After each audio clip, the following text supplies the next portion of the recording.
Imagine a boy of 7, torn from his mother's arms, thrust into a world where tears are punished with whips and kindness is a forgotten memory.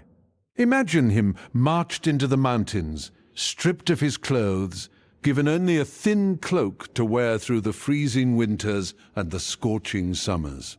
Imagine him sleeping on a bed of reeds he must rip from the riverbank with his bare hands, eating so little that hunger becomes a constant companion, and learning that the only way to survive is to steal and to never ever get caught. This was not a nightmare. This was childhood in ancient Sparta. This was the agoge, the legendary training system that turned boys into the most feared warriors of the ancient world. The word Spartan has entered our modern vocabulary as shorthand for austerity, for toughness, for a life stripped of comfort and luxury. But the reality behind that word is far more brutal, far more complex, and far more fascinating than any simple definition can capture. The Spartans were not just tough, they were forged by a system so harsh, so all-consuming, that it produced warriors who would stand and die at Thermopylae rather than retreat, who would return from battle with their shields or on them, and who dominated Greek warfare for centuries. To understand the Spartan warrior, we must begin at the beginning, and for a Spartan, the beginning was a trial by fire. The story of a Spartan warrior started before he could walk, before he could speak, before he even drew his first breath. Spartan society was built on a single overriding principle. The needs of the state came before everything, including the lives of its children. When a Spartan baby was born, he was not welcomed with joy and celebration. He was brought before a council of elders, the Gerousia, who examined him for any defect, any weakness, any imperfection that might make him unfit for his future duty as a soldier. The ancient historian Plutarch described the scene. The elders would inspect the infant, and if they found him well-built and sturdy, they would order the father to raise him. But if they judged him ill-born and deformed, they ordered him taken to the Apophetae, a chasm at the foot of Mount Taygetus, and left to die. Modern historians now believe that exposure, not outright throwing into a chasm, was the more common practice. The infant would be abandoned on a hillside, left to die of exposure or to be rescued by strangers. But the message was clear from the very first moment of life. In Sparta, you earned your place through physical perfection. There was no room for weakness, no tolerance for imperfection, no sentimentality about the value of every human life.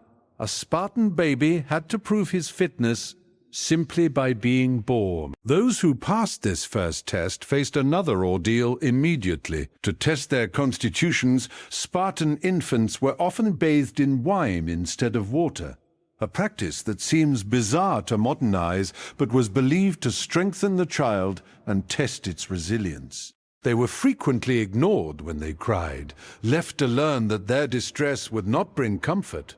They were commanded never to fear darkness or solitude, taught from the cradle that a warrior must face the night alone and unafraid. According to Plutarch, these tough love parenting techniques were so admired by foreigners that Spartan women were widely sought after as nurses and nannies, a curious compliment for a society that treated its infants with such apparent harshness. But the real ordeal began at age 7.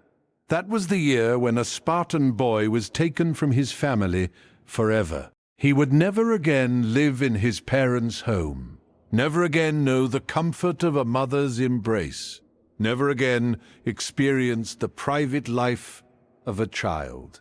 Instead, he was handed over to the state and enrolled in the agoge, the legendary training program that would consume the next 14 years of his life and shape everything he would become. The word agoge means leading or guidance in Greek, But for the Spartans, it meant something far more profound.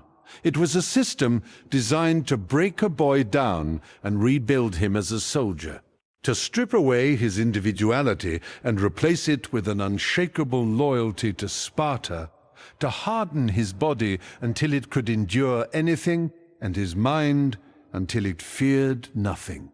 The boys were organized into companies, or agoge, packs, and placed under the authority of an irin, an older youth in his early 20s who served as their leader and disciplinarian. From this moment on, the boys lived, slept, trained, and ate together, their bonds forged in shared hardship and mutual dependence. The physical conditions of the agoge were designed to be brutal. The boys were given just one cloak to wear throughout the entire year, a thin garment that offered little protection against the cold of winter or the heat of summer. They went barefoot, their feet hardening against the rocky ground until they could run across rough terrain without flinching. They were forbidden from bathing or using ointments, their skin growing tough and dry from exposure. They made their own beds from reeds that they had to rip out of the riverbanks with their bare hands, without the aid of tools. And they were starved. The rations provided to the boys were deliberately meager, kept at a level that left them constantly hungry.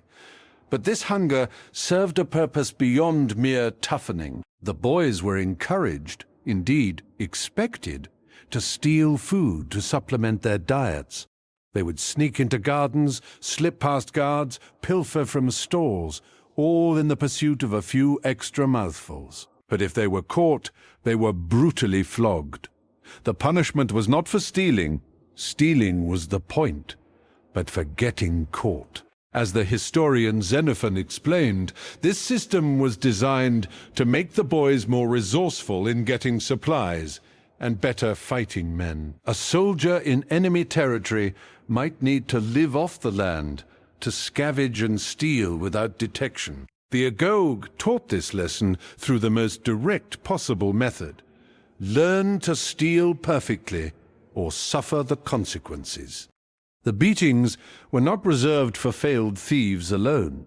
Physical punishment was woven into every aspect of Spartan training. Boys were regularly whipped to test their endurance, their courage, their ability to endure pain without crying out or showing distress. This was not merely discipline, it was a core part of the educational philosophy. The Spartans believed that a warrior must be able to bear any pain, any hardship, any suffering without flinching, and they trained this capacity from the youngest age. The whipping was so central to Spartan culture that it eventually became a public spectacle. At the sanctuary of Artemis Orthia, an annual ritual known as the Diamastigosis was held, in which boys were flogged, sometimes to death, in front of an altar. What began as a religious test of endurance later devolved into a blood sport, with tourists in the Roman period flocking to watch the grisly spectacle. But the agoge was not all pain and privation. The boys also received education, though not in the way other Greeks understood the term. They learned the basics of reading and writing, enough to function, but not so much that they would be distracted from their true purpose. Far more important was their training in music, dance, and poetry. But Spartan music and dance were themselves martial arts. The boys learned choral songs that celebrated Spartan heroes and mocked cowardice.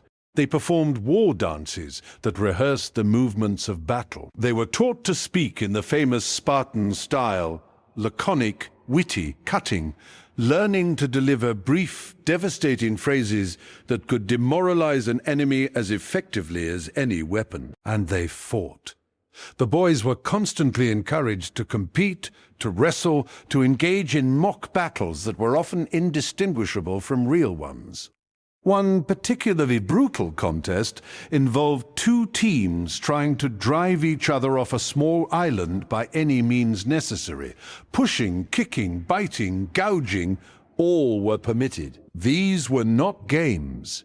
They were rehearsals for the phalanx, training in the savage intimacy of hand-to-hand combat.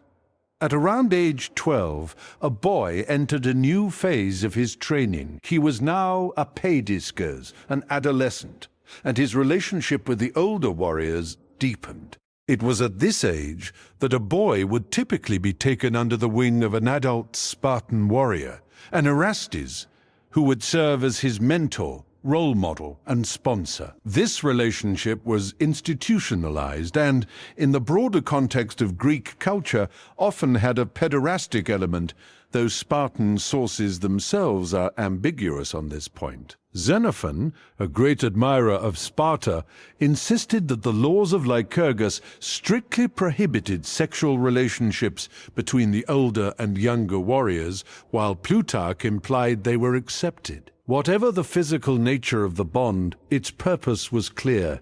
The older warrior taught the younger the arts of war, introduced him to the values of Spartan society, and eventually sponsored his entry into the adult world of the Syssitia, the communal dining groups that formed the core of Spartan male society. As the boys grew older, the training intensified. They exercised constantly, building bodies of iron strength and endurance. They were inspected regularly, naked, so that any lack of fitness could not be hidden, and those who did not measure up were flogged. They learned to hunt, to track, to move silently through the wilderness. They were taught to endure extreme cold and heat, hunger and thirst, exhaustion and pain, until such hardships became routine. At around age 18, the most promising youths were selected for a final terrifying test, the Crypteia. This was the secret police of Sparta, a shadowy institution whose purpose was to patrol the countryside and keep the vast population of helots, the enslaved peoples who worked the land and outnumbered their Spartan masters, perhaps 10-2. One, in a state of perpetual terror, young men chosen for the Crypteia were sent out into the countryside with nothing but a dagger and orders to survive by their wits.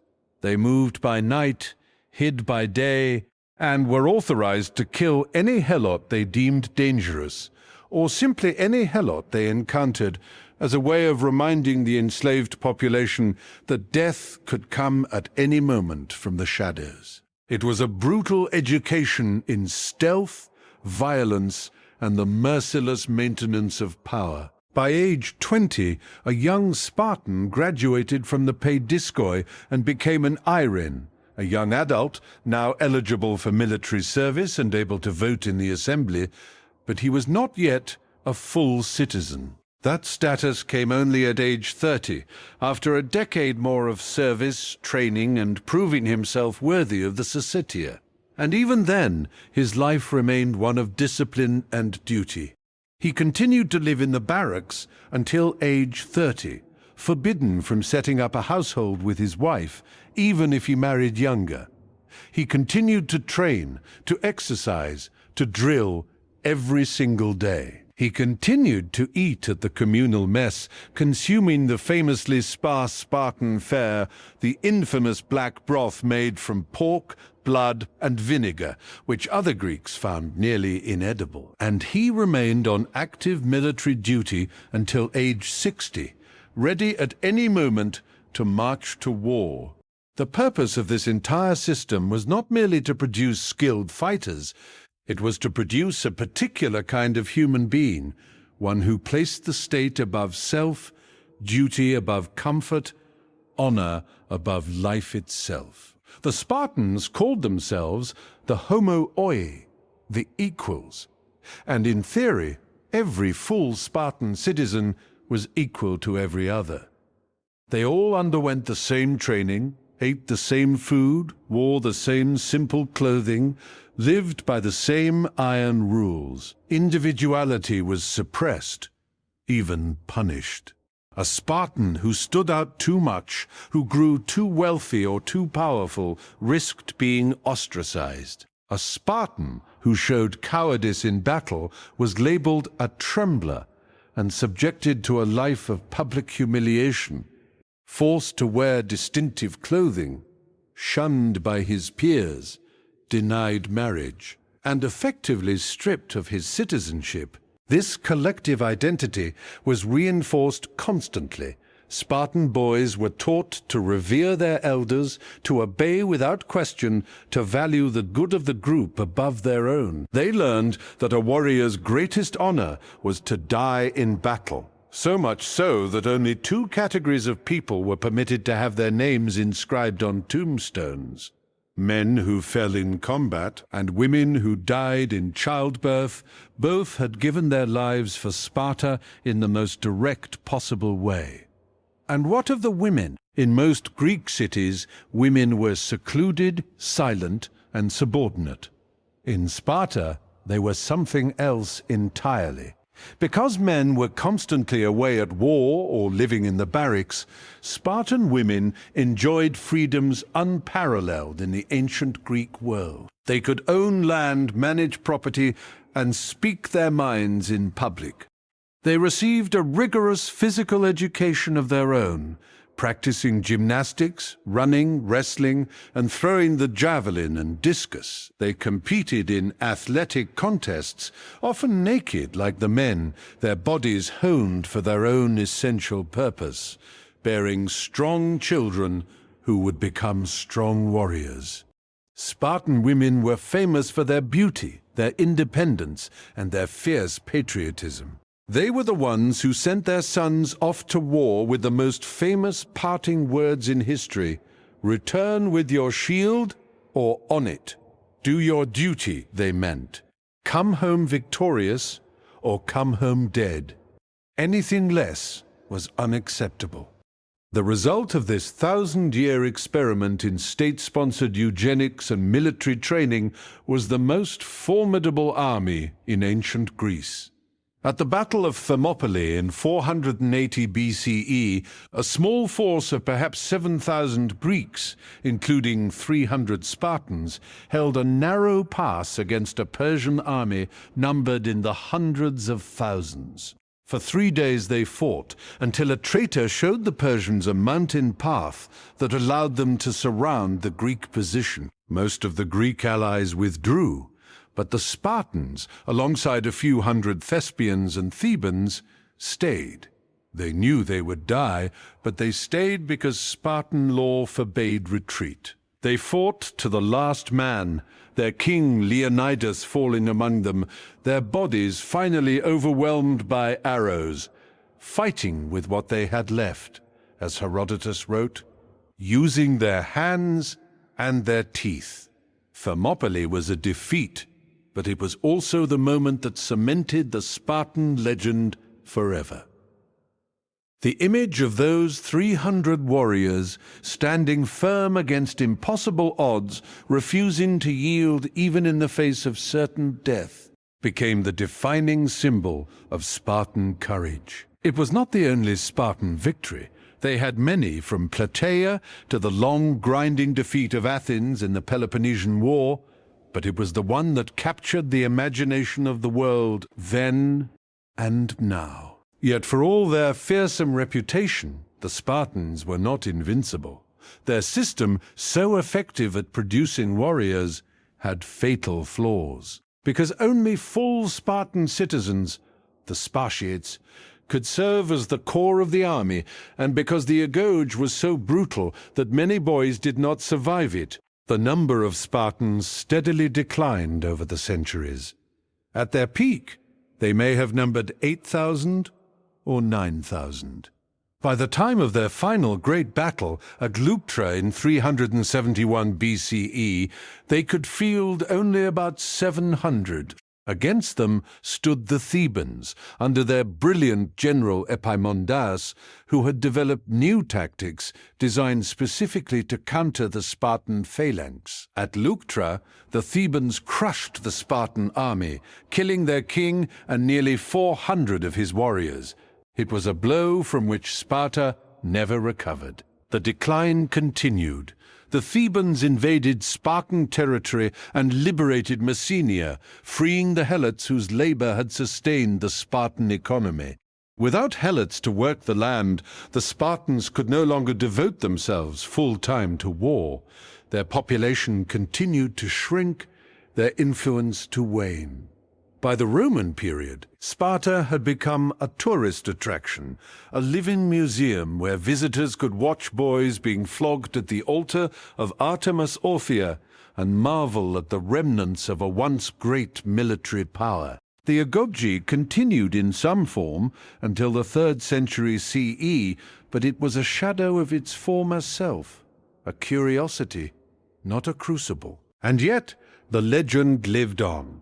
The word Spartan entered the English language as a synonym for austerity, for courage, for a life stripped of comfort and devoted to duty. The story of Thermopylae was retold countless times, from ancient historians to modern films. The image of the Spartan warrior, helmeted, cloaked in crimson, shield bearing the lambda symbol of Lacedaemon, became an icon of military virtue, invoked by everyone from soldiers to sports teams. But the real Spartans were more complex than the legend. They were not just killing machines, they were poets and dancers, singers and athletes. Their laconic wit was legendary. When a Persian envoy demanded that the Spartans surrender their weapons, King Leonidas replied with 2 words, "Molom labor, come and take them." When a Spartan warrior was told that the Persian arrows would blot out the sun, he replied, "Good. Then we will fight in the shade." These were not the words of mindless automatons, but of men with a dark, ironic sense of humor, men who faced death with a kind of grim amusement. They were also deeply religious, consulting oracles and making sacrifices before every major campaign. They were loyal to their friends and fierce to their enemies. They were capable of kindness and cruelty, wisdom and folly, like any other humans. What set them apart was the system that shaped them, a system that took children at age 7 and molded them through pain and privation and relentless pressure into something extraordinary. The agoge was brutal. Even by ancient standards, it cost many boys their lives and many more their health, but it produced warriors who, for centuries, were the finest in Greece. In the end, the Spartan warrior was the product of a society that valued the collective over the individual, duty over comfort, honor over life itself. From the moment of his birth, if he was lucky enough to be born healthy, he was dedicated to a single purpose, the defense and glory of Sparta. His childhood was a trial, his youth a training ground, his adulthood a lifelong commitment to war. He was taught to endure anything, to fear nothing, to value his comrades above himself. And when he marched into battle, knowing he might never return, he carried with him the words his mother had spoken, "With your shield or on it." He was born to fight, trained to kill, and shaped to die. And in that shaping, in that brutal, unforgiving forge, the Spartans created something that still inspires awe more than 2,000 years later. They created warriors.